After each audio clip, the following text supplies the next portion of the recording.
الشيطان الرجيم بسم الله الرحمن الرحيم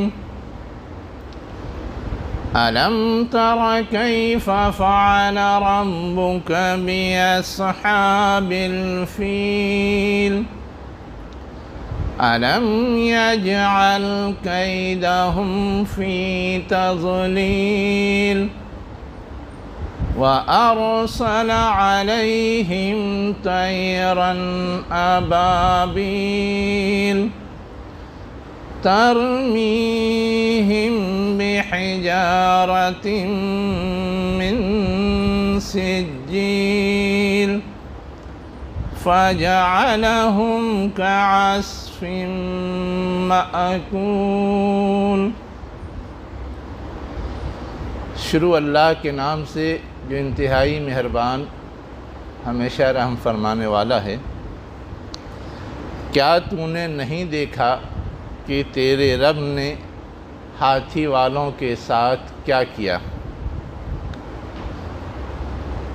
کیا اس نے ان کی چال کو بیکار نہیں بنا دیا اور ان کے اوپر پرندے بھیجے جھنڈ در جھنڈ،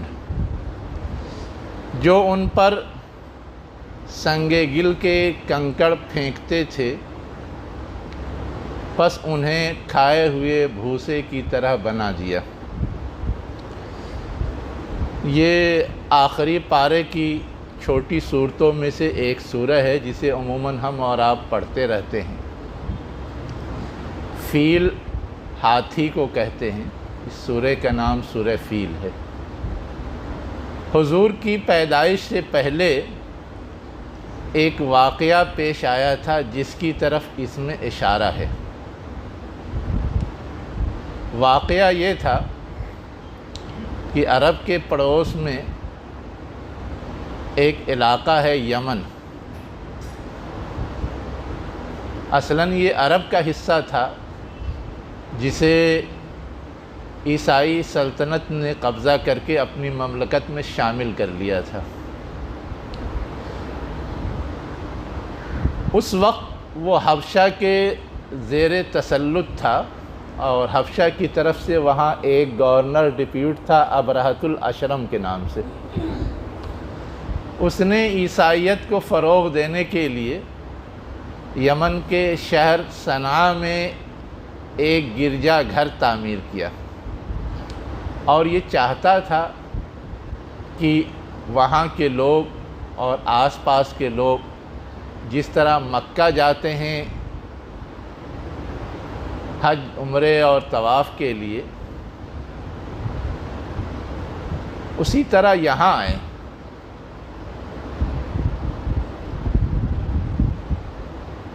حجاج اور عمرہ کرنے والے جو مکہ جاتے تھے، اس کی وجہ سے مکہ کے جو لوگ تھے ان کی بڑی تجارت بھی چلتی تھی۔ یہ چاہتا تھا کہ لوگ یہاں آئیں گے تو یہاں بھی خوب تجارت چلے گی اور ہماری آمدنی میں اضافہ ہوگا۔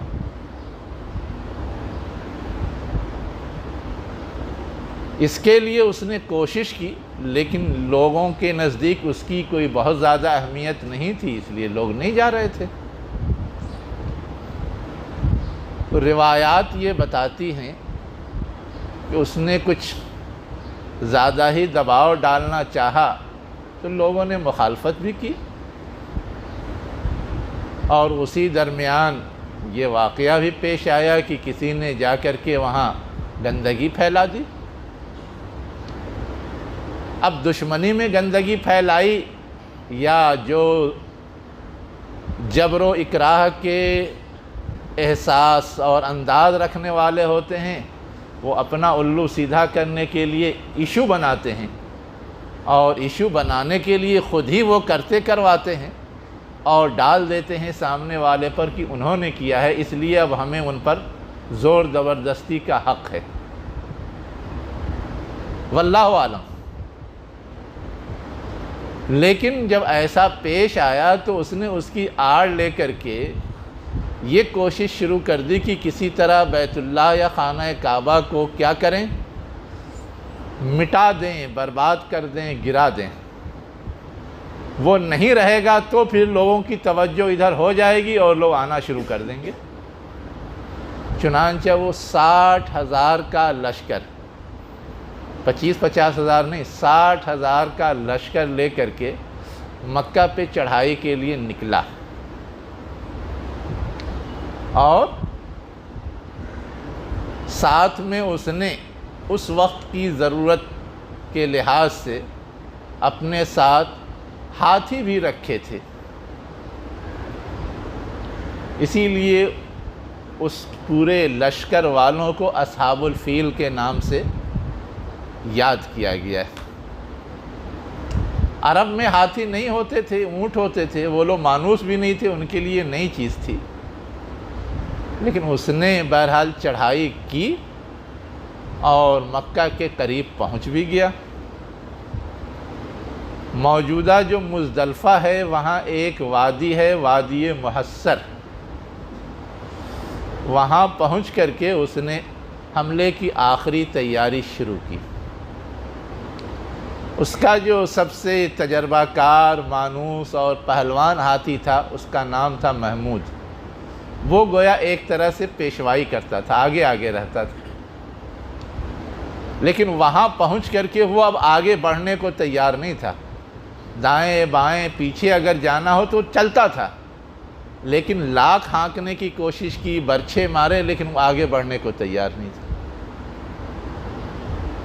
اسی بیچ اللہ کی طرف سے مدد آئی، اور اس مدد کے نتیجے میں پرندوں کا جھنڈ آیا اور اس نے کنکر برسائے، تو وہ ہاتھی بھی، یہ 60,000 کے لشکر بھی، اور خود ابرہہ بھی، سب تباہ و برباد ہو گئے۔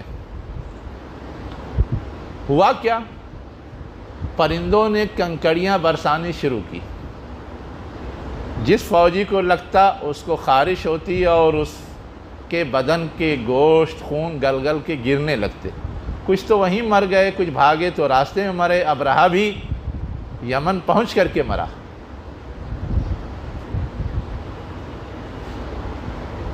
اسی واقعے کی طرف اشارہ کر کے کچھ چیزیں بیان کی گئی ہیں اور سمجھانے کی کوشش کی گئی۔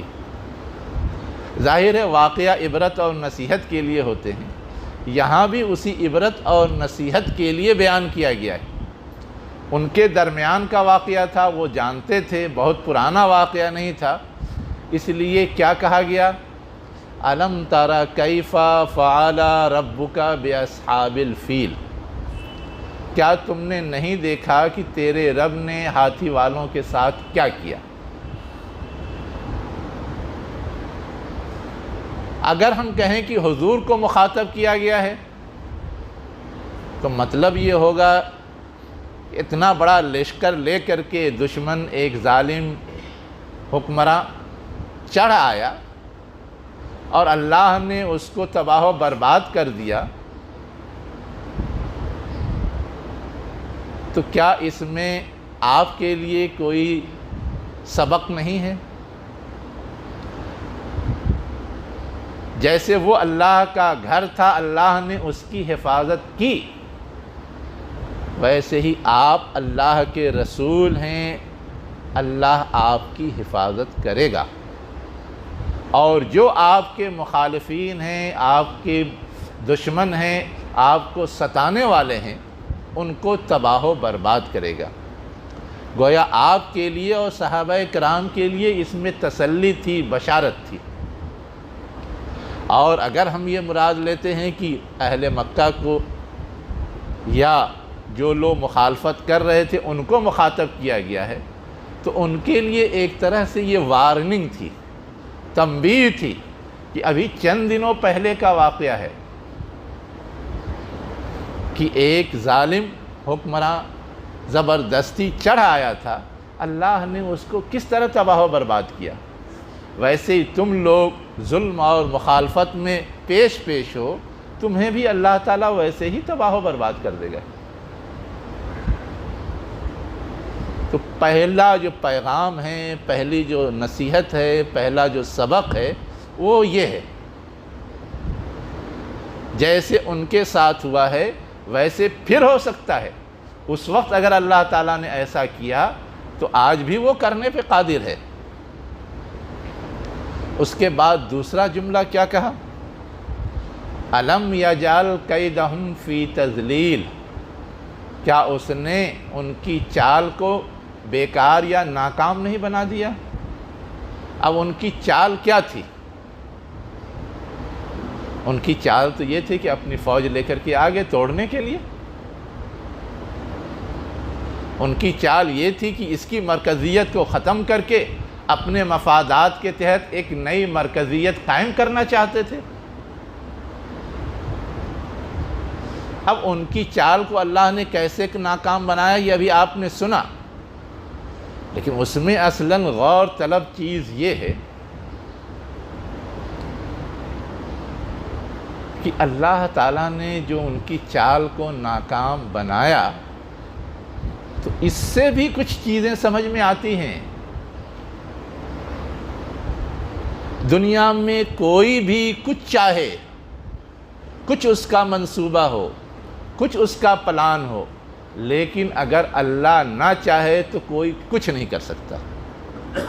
پلان تو تھا ابرہہ کا کہ خانہ کعبہ کو ڈھا دیں، پوری تیاری کے ساتھ وہ آیا، لیکن اس کے اس منصوبے کو کس نے ناکام بنایا؟ اللہ تعالیٰ نے۔ تو اس سے جو چیز سمجھ میں آتی ہے کہ دنیا میں کوئی کچھ بھی چاہے، اگر اللہ نہ چاہے تو کچھ نہیں ہوتا، کچھ نہیں بگڑتا۔ چاہا تو تھا فرعون نے بھی کہ موسیٰ علیہ السلام اور اس کے لشکر کو تباہ و برباد کر دیں، لیکن وہ خود اور اس کا لشکر تو ڈبو دیا گیا اور موسیٰ اور بنی اسرائیل بچا لیے گئے۔ چاہا تو تھا نمرود نے بھی کہ ابراہیم علیہ السلام کو آگ میں جلا دیں، لیکن ابراہیم علیہ السلام کو تو اللہ نے بچا لیا اور نمرود کو ایک مچھر نے مار ڈالا۔ چاہا تو تھا یہود نے بھی کہ عیسیٰ علیہ السلام کو مار ڈالیں، صلیب پہ چڑھا بھی دیا اپنے خیال میں، لیکن اللہ نہیں چاہ رہا تھا تو اللہ نے بچا لیا۔ تو یہ جو اصل پیغام ہے، اصل بات ہے، وہ یہ سمجھنے کی ہے کہ کوئی کچھ بھی چاہے اس کے چاہنے سے کچھ نہیں ہوتا۔ اللہ اگر چاہے تو وہی چاہت اس دنیا میں نافذ ہوتی ہے۔ انہوں نے چال چلی، ان کی چال بیکار، اور اللہ حفاظت کرنا چاہتا تھا، اللہ کا منصوبہ کامیاب۔ یہ دوسرا پیغام ہے جو اس کے اندر دیا گیا ہے۔ اس کے بعد تیسری بات کیا کہی گئی؟ تیسری بات یہ کہی گئی وَأَرْسَلَ عَلَيْهِمْ طَيْرًا أَبَابِيلَ، اللہ نے ان کے اوپر پرندے بھیجے جو جھنڈ یا جھنڈ آئے تھے۔ یہ بات کیوں کہی گئی؟ اصلاً تو خانہ کعبہ کے متولی وہی مکے کے لوگ تھے، ان کو حفاظت کی کوشش کرنی چاہیے تھی، لیکن انہوں نے جب اتنا بڑا لشکر دیکھا تو انہوں نے تو نہیں مقابلہ کیا۔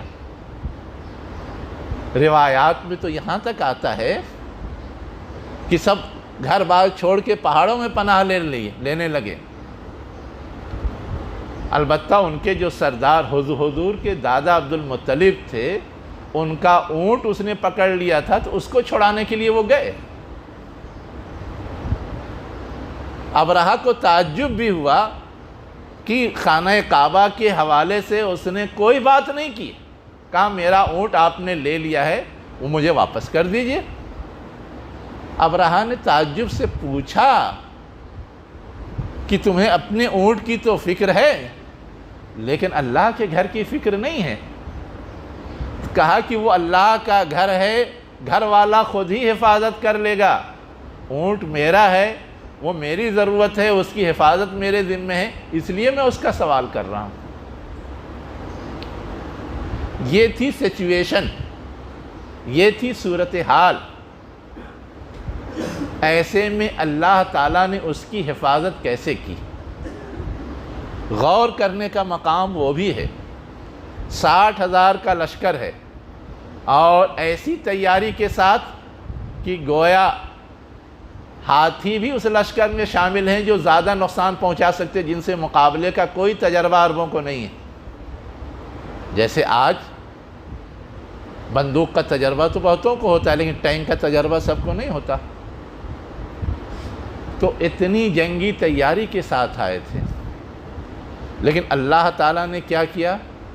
اپنی خصوصی مدد سے، اپنے خصوصی انتظام سے، معمولی چیز سے ان سب کو برباد کر دیا۔ کہاں ہاتھیوں کا لشکر اور کہاں چھوٹے چھوٹے پرندے، کہاں ان کے ساتھ تلوار اور نیزے، اور کہاں ان پرندوں کے چونچوں میں یا پیروں میں، پنجوں میں چھوٹی چھوٹی کنکڑیاں۔ لیکن یہی کنکڑیاں اللہ تعالیٰ نے ان کے ذریعے برسوائی۔ آپ ایک بات پہ اور غور کیجئے، مکہ جہاں پہ واقع ہے نا، وہاں پانی نہیں ہے، زمزم کا خصوصی صرف انتظام ہے۔ وہاں پیڑ پودے نہیں ہیں، پرندے ایسی جگہ نہیں رہتے۔ جہاں پانی ہو، پیڑ پودے ہو، پرندے وہاں رہتے ہیں۔ ایسا نہیں کہ وہاں تھے وہیں کے وہیں وہ آ گئے، اللہ نے اہتمام سے ان کو وہاں بھیجا تھا۔ ارسل علیہم، اہتمام سے بھیجا، اور ان چھوٹے چھوٹے پرندوں سے وہ کام لیا جو بڑے بڑے لشکر کرتے ہیں۔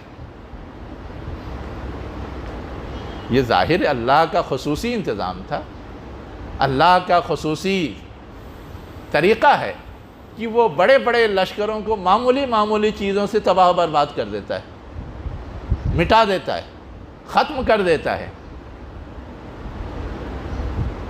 تو اس چیز کی طرف اللہ نے اشارہ کیا کہ تم خود تو مقابلہ کرنے کی صلاحیت اور اہلیت نہیں رکھتے تھے، ہمت نہیں رکھتے تھے، لیکن اللہ تعالیٰ نے اپنے خصوصی انتظام کے ذریعے ان سب کو تباہ و برباد کیا۔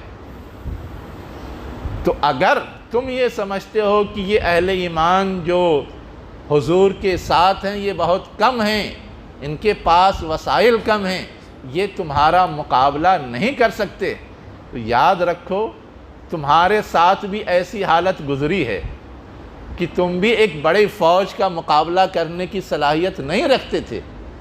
اللہ نے غیب سے مدد کی تو دشمن نابود ہو گیا اور تم محفوظ رہے۔ ویسے ہی تم جس انداز سے اللہ کے رسول کی مخالفت کر رہے ہو، اللہ ان کی حفاظت کا کوئی بھی انتظام کر دے گا، اور تم کو چاہے تم اکثریت میں ہو، وسائل سارے تمہارے ہاتھ میں ہیں، تمہیں نیست و نابود کر دے گا۔ یہ اصلاً سمجھایا گیا ہے۔ وَأَرْسَلَ عَلَيْهِمْ طَيْرًا أَبَابِيلَ۔ پھر آگے کیا ہے؟ تَرْمِيهِمْ بِحِجَارَةٍ مِّن سِجِّيلٍ۔ وہ کیا پھینکتے تھے؟ چھوٹے چھوٹے کنکر پھینکتے تھے۔ معمولی معمولی چیز سے اللہ کتنا بڑا کام لے لیتا ہے، ہمیں اور آپ کو اندازہ نہیں۔ کنکر کی حیثیت کیا ہے؟ آج ہم پہ اور آپ پہ کوئی پھینک دے، ہم جھاڑ کے بھی آگے بڑھ سکتے ہیں، لیکن اس کنکر کی یہ تاثیر کہ جسے لگے اس کو خارش کی بیماری ہو جائے، اس کی یہ تاثیر کہ وہ اس کے گوشت گل گل کے گرنے لگیں، گویا وہ ایک طرح سے زہر آلود کنکر تھے۔ معمولی چیز کے اندر ایسے جراثیم کا موجود ہونا اور اتنی بڑی تعداد میں اسے پہنچانا اور اس کے ذریعے دشمن کو ناکام کرنا، یہ اللہ کی قدرت کو، اللہ کی طاقت کو ظاہر نہیں کرتا۔ تو اب اللہ کی قدرت اور اللہ کی طاقت کا کوئی مقابلہ کر سکتا ہے؟ نہیں کر سکتا۔ تو یہ سمجھایا جا رہا ہے کہ اللہ کی قوت اور طاقت اتنی عظیم ہے، اتنی بڑی ہے کہ وہ کسی بھی قوت کو معمولی چیزوں سے تہس نہس کر دیتا ہے، لیکن کسی اور کے بس میں ایسی قوت اور طاقت نہیں ہے کہ وہ اللہ کی ان چیزوں کا مقابلہ کر سکے، ان چیزوں کا مقابلہ کر سکے۔ آگے اور سمجھایا گیا، فَجَعَلَهُمْ كَعَصْفٍ مَّأْكُولٍ، پس اللہ تعالیٰ نے ان لوگوں کو کیا بنا دیا؟ کھائے ہوئے بھوسے کی طرح۔ کیوں کہا یہ اللہ تعالیٰ نے؟ اس لیے کہا کہ کھائے ہوئے بھوسے کو پھر دوسرا کوئی جلدی پوچھتا نہیں، اس کی حیثیت، اس کا وزن ختم ہو جاتا ہے۔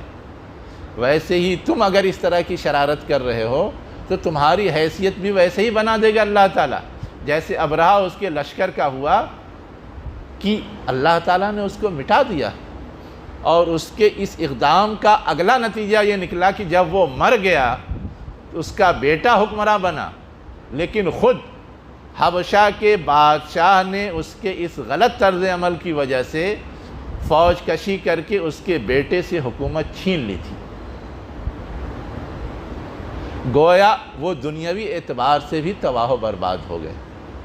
کیا سمجھ میں آیا کہ اللہ تعالیٰ ایسے بدتماش لوگوں کے لیے آخرت کے فیصلے کا انتظار نہیں کرتا، اللہ تعالیٰ اسی دنیا میں معاملہ چکتا کر دیتا ہے، اس دنیا میں سزا دے دیتا ہے اور معاملے کو نپٹا دیتا ہے۔ ایک اور آخری اور خاص بات پہ غور کیجئے، مکہ کے یہ سارے لوگ جو حضور کی مخالفت میں اٹھ کھڑے ہوئے تھے، پہلے سے وہ بت پرست تھے، مشرک تھے، 360 بت خانہ کعبہ میں رکھ رکھا تھا، لیکن اللہ تعالیٰ نے ان پر عذاب نہیں بھیجا۔ لیکن یہ ابرہہ، یہ بھی کافر اور مشرک تھا، لیکن اس نے جب خانہ کعبہ کو برباد کرنے کے لیے فوج کشی کی تو اس پہ اللہ کا عذاب کا کوڑا برسا۔ ان پہ کیوں نہیں برسا اور ان پہ کیوں برسا؟ یہ ایک غور طلب سوال ہے، یہ غور طلب سوال ہے، جواب ڈھونڈیے گا جا کر کے کہ کیوں آخر مجرم تو وہ بھی تھے مکے کے لوگ، لیکن مکے کے لوگوں پہ عذاب کا کوڑا نہیں برسا، لیکن یہ لوگ جو باہر سے آئے تھے مجرم یہ بھی تھے، لیکن ان پہ کوڑا برسا تو ان کا جرم گویا ایک طرح سے وقتی طور پہ نظر انداز کیا جا رہا تھا، اور ان کا جرم نظر انداز نہیں کیا اللہ تعالیٰ نے۔ آخر اس کا کوئی سبب ہے؟ ہمارے علماء اور مفسرین بہت ساری باتیں کہتے ہیں، میں آپ کے سامنے صرف سوال اس لیے رکھ رہا ہوں کہ آپ خود بھی قرآن کو پڑھ کر کے سمجھ کر کے کچھ براہ راست بھی حاصل کرنے اور جاننے کی کوشش کریں۔ اس لیے میں اس سوال کا جواب ابھی نہیں دے رہا ہوں، آپ تلاش کیجئے۔ وآخر